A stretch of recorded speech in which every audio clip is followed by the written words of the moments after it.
নমস্কার বন্ধুরা, নীলগোপাল একাডেমির পক্ষ থেকে আপনাদের স্বাগত জানাই। আরও একটি গুরুত্বপূর্ণ আপডেট নিয়ে আমি আপনাদের সামনে হাজির হয়েছি।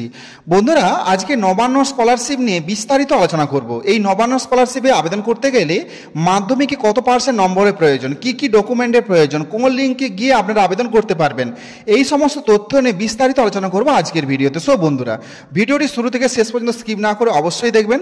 আর ভিডিও শুরু করার আগে আপনাদের কাছে ছোট্ট একটি রিকোয়েস্ট, আপনি যদি আমার চ্যানেল নতুন এসে থাকেন তবে অবশ্যই চ্যানেল সাবস্ক্রাইব করুন ও পাশের বেল আইকনে ক্লিক করতে ভুলবেন না পরবর্তী নতুন ভিডিওর নোটিফিকেশন পাওয়ার জন্য।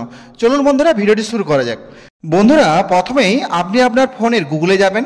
গুগলে যে টাইপ করবেন চিফ মিনিস্টার স্কলারশিপ, এটা লিখে সার্চ করবেন। সার্চ করার পর প্রথমে যে লিঙ্কটা আছে দেখুন, relief fund department of chief minister office, এই লিঙ্কটাতে ক্লিক করবেন।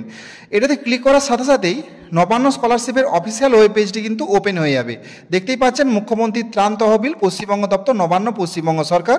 এখানে আমাদের মুখ্যমন্ত্রীর ছবি দেওয়া রয়েছে। তো এখানে দুটো অপশান আপনারা দেখতে পাবেন, একটা শিক্ষাক্ষেত্রে আর্থিক সহায়তা, একটা চিকিৎসা ক্ষেত্রে আর্থিক সহায়তা। তো আমরা এই শিক্ষাক্ষেত্রে আর্থিক সহায়তা এই যে বিশদে জানতে এই অপশানটাই আপনারা কিন্তু ক্লিক করবেন। এখানে ক্লিক করলেই একটা নোটিফিকেশন পেজ কিন্তু দেখতে পাবেন।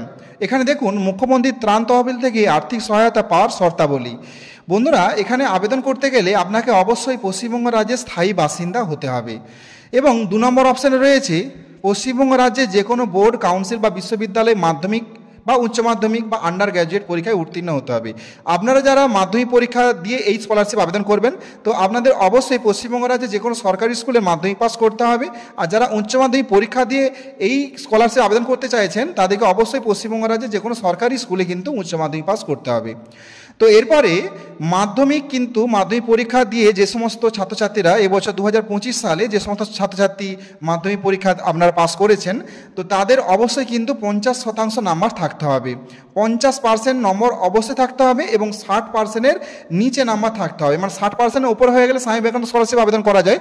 তো এই নবান্ন স্কলারশিপ শুধুমাত্র 50% থেকে 60%-এর মধ্যে যে সমস্ত ছাত্রছাত্রীর নম্বর রয়েছে তারাই কিন্তু একমাত্র আবেদন করতে পারবে।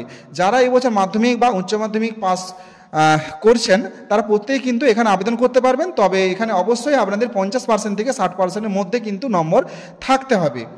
আর বাৎসরিক আয়, আপনাদের পারিবারিক বাৎসরিক আয় 1,20,000 টাকার বেশি হওয়া চলবে না। তো বন্ধুরা, এখানে আরও কিছু অপশান রয়েছে। আবেদন করার সময় নিম্নলিখিত জিনিসগুলো আপনাদের লাগবে। সেটা হলো ছাত্রছাত্রীর মাধ্যমিক বা সমতুল্য পরীক্ষায় অ্যাডমিট কার্ডটা অবশ্যই লাগবে। মাধ্যমিক পাশে যেসব ছাত্রছাত্রী এখানে আবেদন করবেন তাদের অবশ্যই কিন্তু অ্যাডমিট কার্ডটা লাগবে। অভিভাবকের নাম, বয়স, মাধ্যমিক বা সমতুল্য পরীক্ষার রোল নাম্বার এবং বছর, পিনকোড সহ সম্পূর্ণ ঠিকানা লাগবে, মোবাইল নাম্বার লাগবে এবং একটা ইমেল আইডি লাগবে। সেটা কিন্তু আপনার যে ইমেল আইডিটা অ্যাক্সেস রয়েছে ফোনে সেই ইমেল আইডিটা আপনার দেবেন এবং আপনার একটা ব্যাঙ্ক অ্যাকাউন্টের ডিটেলস লাগবে। এই জন্য অবশ্যই আপনার bank account number, IFSC code এবং ব্যাংকের নাম, শাখা, এগুলো কিন্তু আপনার সব হাতের কাছে রাখবেন যখন ফর্মটা ফিল আপ করবেন। এরপরে আসি আবেদন করার জন্য আরও গুরুত্বপূর্ণ কিছু প্রয়োজনীয় নথি, যেগুলো 500 কেবির মধ্যে হতে হবে। রেজিস্ট্রেশন তারিখ থেকে 90 দিনের মধ্যে প্রয়োজনীয় নথিগুলি আপলোড করে দরখাস্তটি সফলভাবে দাখিল করতে হবে। প্রথমে কিন্তু বন্ধুরা এখানে ছাত্রছাত্রীদের পারিবারিক আর্থিক দুরবস্থা এবং বর্তমানে কি পড়ছে সেটা জানিয়ে মুখ্যমন্ত্রীকে নিজের হাতে লেখা একটি আবেদনপত্র লিখতে হবে। হ্যাঁ বন্ধুরা, নিজের হাতে একটা সাদা কাগজে কিন্তু মুখ্যমন্ত্রীকে চিঠি লিখবেন যে আপনি আর্থিকভাবে দুর্বল এবং আপনার এই স্কলারশিপটা প্রয়োজন রয়েছে। তো এটা কিন্তু একটা সাদা কাগজে আপনাকে লিখতে হবে। এরপরে মুখ্যমন্ত্রীর উদ্দেশ্যে নির্বাচিত স্থানীয় জনপ্রতিনিধি, সংসদ বা বিধায়কের সুপারিশপত্র, মানে আপনার ব্লকে যে এমএলএ রয়েছে সেই এমএলএর কিন্তু একটা সংশয়পত্র বা সুপারিশপত্র কিন্তু চাই। এছাড়াও আপনাকে বিডিও ইনকাম সার্টিফিকেটের ভীষণ প্রয়োজন রয়েছে এবং পঞ্চায়েতের ইনকাম সার্টিফিকেট দুটোই কিন্তু প্রয়োজন রয়েছে। এছাড়াও মাধ্যমিক বা সমতুল্য পরীক্ষায় অ্যাডমিট কার্ডের প্রয়োজন রয়েছে এবং মার্কশিটের প্রয়োজন রয়েছে।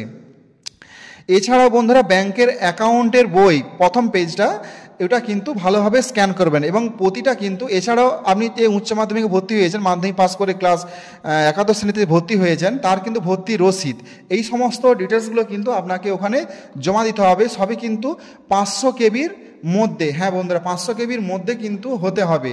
আর একটা কথা বন্ধুরা এখানে বলে রাখি, এই নবান্ন স্কলারশিপ যদি আপনি ঠিকঠাকভাবে ফিল আপ করতে পারেন, কারণ এখন তো সবই অনলাইনে হয়ে গেছে আর অফলাইনে নেই, আগে অফলাইনে করতে হতো আর এখন সব কিছুই অনলাইনে হয়ে গেছে। বন্ধুরা এখানে যদি সমস্ত তথ্য আপনি সঠিকভাবে দিতে পারেন, এখানে কিন্তু 3টা জিনিস গুরুত্বপূর্ণ। একটা হচ্ছে আপনার BDO income certificate, panchayat income certificate এবং আপনার এমএলএর সুপারিশপত্র, এইগুলো কিন্তু সবচেয়ে গুরুত্বপূর্ণ বিষয়। বন্ধুরা এই নবান্ন স্কলারশিপ যদি আপনারা সঠিকভাবে ফিল আপ করতে পারেন তাহলে এখান থেকে আপনি পেয়ে যাবেন 10,000 টাকা। তো আপনাকে ফিল আপ করতে গেলে, এই নবান্ন স্কলারশিপে আবেদন করতে গেলে, এই যে দেখুন শিক্ষাক্ষেত্রে সহায়তার জন্য আবেদন, এই লিঙ্কটাতে আপনারা ক্লিক করবেন।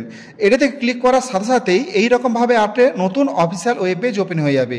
তো প্রথমে এখানে মোবাইল নাম্বার দেবেন এবং একটা পাসওয়ার্ড দেবেন, এটা এই যে ক্যাপচার কোডটা এখানে লিখবেন, দিয়ে লগ ইন করবেন। লগ ইন করার সাথে সাথেই কিন্তু আবেদনের যে ফর্মটি সেটি ওপেন হয়ে যাবে এবং সেটি খুব ভালো করে আপনারা ফিল আপ করবেন। আগেই বলেছি যে সমস্ত ডকুমেন্ট লাগবে সেগুলো বিশদে জানতে এই অপশানে ক্লিক করে আপনারা দেখে নেবেন, আরও একবার দেখে নিয়ে সেই সমস্ত ডকুমেন্ট হাতের কাছে রাখবেন, রেখে সেগুলি ভালো করে স্ক্যান করে 500 কেবির মধ্যে রেখে সেটি ভালোভাবে ফর্মটি কিন্তু আপনারা ফিল আপ করবেন। আর এখানে যদি ভালোভাবে আপনি ফিল আপ, এই স্কলারশিপের আবেদন যদি খুব ভালোভাবে ফিল আপ করতে পারেন, তাহলে এখান থেকে কিন্তু আপনি 10,000 টাকা অবশ্যই কিন্তু পেয়ে যাবেন। সো বন্ধুরা, আজ এই পর্যন্তই, দেখা হয় পরবর্তী নতুন কোনো ভিডিওতে নতুন কোনো টপিক নিয়ে। ততক্ষণ আমরা প্রত্যেকে ভালো থাকুন, সুস্থ থাকুন, বেস্ট অফ লাক।